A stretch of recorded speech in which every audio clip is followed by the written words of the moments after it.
আসসালামু আলাইকুম। আজকে আমি আপনাদেরকে দেখাবো কিভাবে চমৎকার একটি ক্রিস্পি ব্রেড তৈরি করবেন। এই ব্রেডটা আসলে খুবই মজা, একবার ট্রাই করে দেখতে পারেন। সো দেরি না করে শুরু করছি আজকের ভিডিও। প্রথমে এই ব্রেডের স্টার্চ তৈরি করার জন্য আমি মিল্ক দিয়েছি এখানে হাফ কাপ লিকুইড মিল্কের সাথে আমি ইস্ট দিচ্ছি 1 টেবিল স্পুন, ব্রাউন সুগার দিচ্ছি 1 টেবিল স্পুন। আপনারা চাইলে নর্মাল সুগারটা ইউজ করতে পারেন।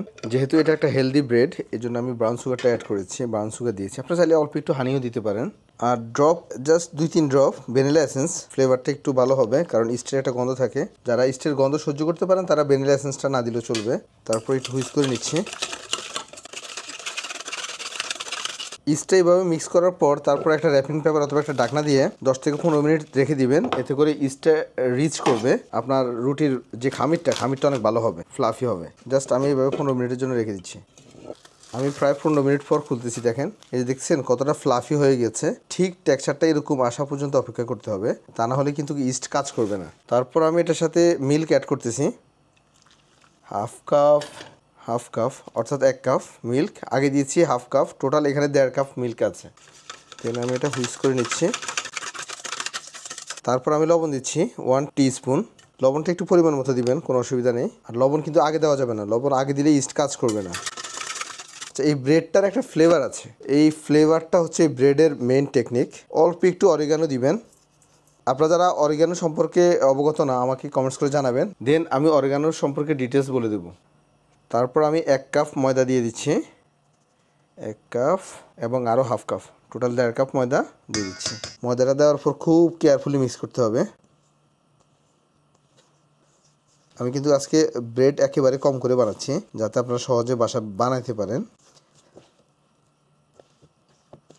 এটা কিন্তু হাতে 2 থেকে 3 মিনিট মিক্স করতে হবে ভালোভাবে, যতটুকু সম্ভব একেবারে স্মুথলি মিক্স করবেন। এতে করে একটা টেক্সচার চলে আসবে। আমি দেখাচ্ছি কেমন টেক্সচারটা আসবে। এই যে দেখেন, এমনটা টেক্সচার আসবে, একেবারে ফুললি এলাস্টিক একটা টেক্সচার চলে আসবে। তারপর আপনাদেরকে যে কাজটা করতে হবে আমি দেখাচ্ছি। এখানে একটু অলিভ অয়েল দিয়ে দিবেন। বাস, এটা এখন আমি ট্রেতে প্লেস করব। ট্রেতে আমি অল্প একটু অলিভ অয়েল দিয়ে দিচ্ছি। তারপর ট্রেতে এটা চাপ দিয়ে সমান করে নিতে হবে। আপনার ট্রে যতটুকু আছে ঠিক ততটুকু এটা পাতলা করে নিতে হবে। আর চেষ্টা করবেন সব দিকেতে যাতে সমান থাকে, কম বেশি না থাকে। তারপরে এইভাবে জাস্ট একটা পলিথিন অথবা একটা ঢাকনা দিয়ে 15 থেকে 20 মিনিটের মতো রেখে দিতে হবে। দেখবেন যে ব্রেডটা একেবারে ফুলে উঠবে। দেন নেক্সট প্রসেসটা দেখাচ্ছি। আমি যে স্টেপগুলো বলতেছি এগুলো একটাও কিন্তু মিস করা যাবে না, তা নাহলে কিন্তু আপনার ব্রেড ভালো হবে না। আমি প্রায় 17 মিনিট পর খুলতেছি। দেখেন ব্রেডটা একেবারে ফুলে গেছে। আচ্ছা, এখন যে ইনগ্রিডিয়েন্টসগুলো আমি ইউজ করব, এগুলো সচরাচর অ্যাভেলেবেল পাওয়া যায় হচ্ছে আপনার যে মশলার দোকানগুলোতে। এগুলো খুবই হেলদি আইটেম। সানফ্লাওয়ার অয়েলের বিচি বলে অনেকেই। এটা দিচ্ছি উপরে। তারপর দিচ্ছি অল্প একটু রোজমেরি, এটা খুব ফ্লেভারফুল, বেশি দেওয়া যাবে না। অল্প একটু রোজমেরি দিচ্ছি। হাফ টেবিল স্পুনের মতো আমি কুমড়ার বিচি দিচ্ছি। 1 টেবিল স্পুনের মতো তরমুজের বিচি। আর অল্প একটু অরিগানো। এখন আমি দুইটা জিনিস অ্যাড করব, সেটা হচ্ছে আমাদের লোকাল ফ্লেভারের সাথে এই দুইটা জিনিস যায়, এই জন্য আমি এই দুইটা জিনিস অ্যাড করব। এটা দিলে ফ্লেভারটা অনেক ইনহ্যান্স হয়। একটা হচ্ছে ধনিয়া পাতা। আপনারা চাইলে অ্যাভয়েড করতে পারেন, কোনো অসুবিধা নেই। অল্প একটু ধনিয়া পাতা আর পেঁয়াজ। এটা অ্যাকচুয়ালি ইতালিয়ান ব্রেড, এটা টাইপস অফ ফোকাসিয়া ব্রেডের মতোই কিছুটা। এটা ইতালিয়ানরা অনেকেই পেঁয়াজ দিয়ে হচ্ছে আপনার এই ব্রেডটা তৈরি করে, আবার গার্লিক রোস্ট করে দেয়। এটা বিভিন্ন ধরনের ভেজিটেবল ইউজ করা যায়, টমেটো ইউজ করা যায়। এই আইটেমগুলো দেওয়ার পর তারপর আপনাকে উপরে একটু অলিভ অয়েল দিতে হবে বেশি পরিমাণ।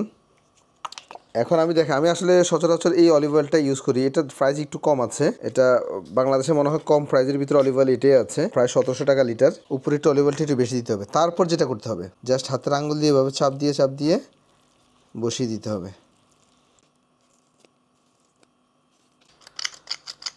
আর উপরে একটু ব্ল্যাক পেপার দিচ্ছি। আপনাদের বাসায় যদি সি সল্ট থাকে, উপরে একটু সি সল্টও দিতে পারেন, টেস্টটা অনেক ভালো হয়। ব্যাস, এখন আমি আবার র্যাপিং করে আরও 15 মিনিট রাখবো, তারপর বেকিংয়ে যাব। এর ভিতরে আমি ওভেনটা ফ্রি হিট করে নিচ্ছি। এই যে দেখেন, প্রায় 15 মিনিট পর ব্রেডটা একেবারে ফুলে গেছে। এখন আমি কিছু ব্ল্যাক অলিভ দিচ্ছি। ব্ল্যাক অলিভ দেওয়াতে আপনার ইতালিয়ান যে ফ্লেভারটা সেটাও আসে, আর ব্ল্যাক অলিভের একটা আলাদা একটা ফ্লেভার আছে, কালার কম্বিনেশনটা ভালো হয়। এখন আমি বেকিংয়ের জন্য নিয়ে যাচ্ছি। ওভেনে উপরে এবং নিচে দুই দিকে হিট দিতে হবে। হিট দিয়ে আপনার 180-তে আধা ঘন্টার মতো এটা কুক করতে হবে। 180-তে আধা ঘন্টা, উপরে এবং নিচে সেম টেম্পারেচার থাকবে। আমি প্রায় আধা ঘন্টা পর খুলতেছি। ওয়াও, চমৎকার একটা ফ্লেভার আসছে। ও ভেরি নাইস লুকস। এই ব্রেডটা কিন্তু অনেক ক্রিস্পি। ওয়াও, চমৎকার হয়েছে। আমি জাস্ট অল্প একটু ট্রাই করে দেখি। এটা খুব ক্রিস্পি আর ভিতরে একেবারে সফট ফ্লাফি হয়, দেখছেন, একেবারে ফ্লাফি।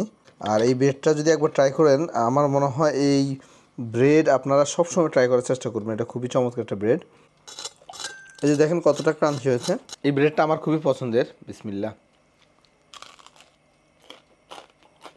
আপনারা সাউন্ড শুনতেছেন কিনা জানি না, এটা খুবই ক্রিস্পি, উপরে একেবারে ক্রাঞ্চি, ভিতরে সফট।